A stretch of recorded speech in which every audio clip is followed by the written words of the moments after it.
Right now, there is an active war happening in the Middle East. Missiles are hitting civilian neighborhoods, residential buildings are being flattened, millions of people are trying to find shelter, and the hard truth is that most civilians in most countries have absolutely no idea what to do when a bomb lands near their home. This isn't about politics. This isn't about who started it or who's right. This is about physics. A blast wave doesn't care about your nationality, your religion, or which flag you wave. It follows the same laws every single time. And if you understand those laws, you can survive what takes other people out. Welcome to the $0 Engineer. Subscribe right now because this might be the most important 14 minutes you'll ever spend on this platform. Let's start with what actually takes people out in a bombing, because almost everyone gets this wrong. The explosion itself, the fireball, the flash, that only reaches people within a very small radius. For a standard munition, the destructive fireball extends roughly 30 to 50 feet. Outside that zone,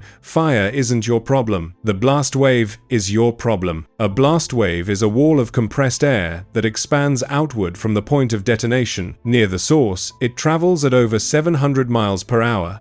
It slows as it spreads, but even at 300 yards from the impact, it still carries enough force to shatter every window in a building and turn that glass into hundreds of high-velocity projectiles, moving faster than a bullet from a handgun. This is the #1 danger in urban bombings. Not the explosion, not the fireball, flying glass. Think about that for a second. Every window in your home is a potential fragmentation device. A standard window pane shatters into pieces that travel at over 100 miles per hour in a blast event.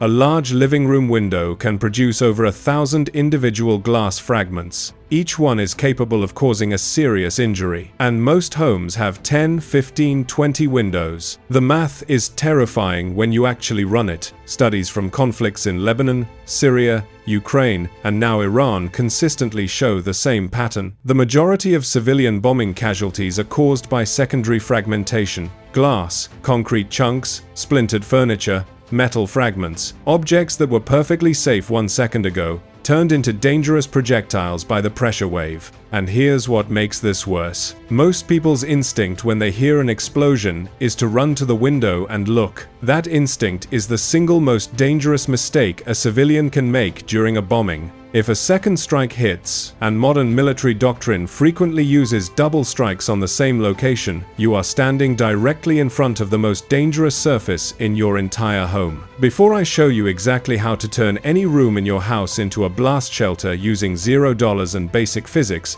I want to ask you something, and I mean this seriously. Drop your answer in the comments because it helps me build better content for real situations. Where are you watching this from right now? And does your family have any kind of plan for what to do if an explosion happens near your home? Tell me below. No judgment. Most families don't. That's exactly why this video exists. Now let's build the shelter. And for that, you need to understand 3 things about how a blast wave interacts with a building. Number 1. The pressure wave. When the blast front hits your exterior wall, it exerts massive pressure on that surface. A concrete or brick wall can absorb a significant amount of this energy before failing. A glass window absorbs almost nothing. It shatters instantly and becomes part of the weapon. Number 2. The vacuum phase. This is what most people don't know about. After the initial pressure wave passes through, it creates a sudden drop in air pressure behind it. This negative pressure phase actually pulls objects outward, back toward the blast. It can collapse weakened walls inward, pull debris back through openings, and create a second wave of fragmentation, moving in the opposite direction. Number 3. Structural channeling. Blast energy follows the path of least resistance, exactly like water flowing downhill. Hallways act like gun barrels, focusing and accelerating the pressure wave into a concentrated stream.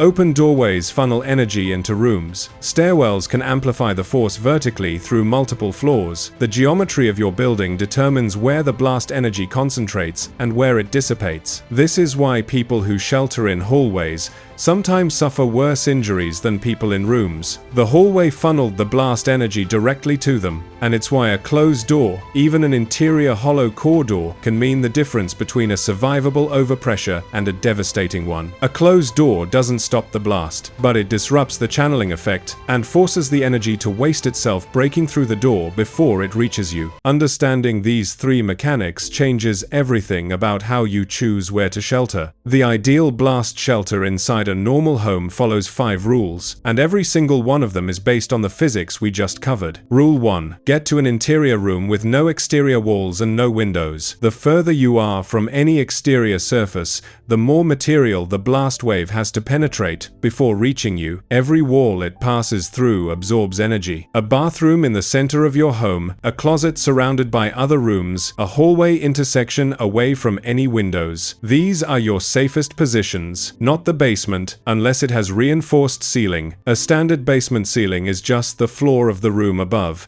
and if that floor collapses from the blast, the basement becomes a trap. Rule 2. Put as many walls between you and the outside as possible. Each standard interior wall reduces blast overpressure by roughly 30 to 40%. 2 walls between you and the exterior means the blast reaching you has lost more than half its energy. 3 walls and you've cut it down to around 20% of the original force. This is free protection. You're not building anything. You're just choosing the right position inside a structure that already exists. Rule 3. Get below the window line. If you cannot reach an interior room in time, drop to the floor immediately. Lie flat with your head pointing toward the blast if you know the direction, arms covering your head and neck. Glass and debris travel in relatively straight lines from the window. The floor is below that trajectory. Being flat on the ground in a room with shattered windows is dramatically safer than standing or sitting at normal height. Rule 4. Create a fragmentation barrier. This is where the $0 engineering comes in. A mattress pulled off a bed and propped against the wall facing the nearest exterior window absorbs an enormous amount of fragmentation energy. The dense foam and spring structure catches glass and debris the same way a ballistic vest catches a bullet, by distributing the impact force across a larger area and slowing the projectile. No mattress available? Couch cushions, a thick stack of books, a full bookshelf turned to face the threat direction, bags of rice or flour from the kitchen. Anything dense and thick between you and the direction of potential fragmentation. You're building a shield from materials that are already in your home. A wet blanket or heavy coat draped over your body adds another layer. Water-saturated fabric is significantly better at absorbing small fragment impacts than dry fabric. It's the same principle that led medieval soldiers to use water-soaked leather as improvised armor. The physics hasn't changed in 600 years. Rule 5. Protect your airways. After the blast passes, the air fills with concrete dust, glass particles, insulation fibers, and in some cases chemical residue. This particulate cloud causes serious lung damage and can be extremely dangerous in enclosed spaces. A damp cloth, a wet t-shirt, even a moist towel held over your nose and mouth filters out the majority of dangerous particles. It's not a gas mask, but it reduces particulate inhalation by 60 to 80%, enough to give you time to evacuate after the immediate danger passes. Now let's talk about preparation. The 5 rules I just described work in the moment of impact, but if you have even 24 hours of warning that your area might be targeted, you can multiply your protection dramatically. Step 1. Identify your shelter room. Interior, no windows, lowest floor that isn't a basement with a weak ceiling. Mark it. Make sure everyone in your household knows where it is. Step 2. Pre-position water. 4 liters per person per day minimum. Fill every container you have. Bathtub, pots, bottles, buckets. Water infrastructure is frequently the first casualty in a bombing campaign. Once the pipes stop working, what you stored is all you have. Step 3. Tape your windows. This doesn't stop glass from breaking. Nothing stops glass from breaking in a blast. What it does is hold the fragments together so they fall as large sheets instead of scattering as thousands of individual projectiles. Standard packing tape in an X pattern across each pane reduces fragmentation injuries by up to 70%,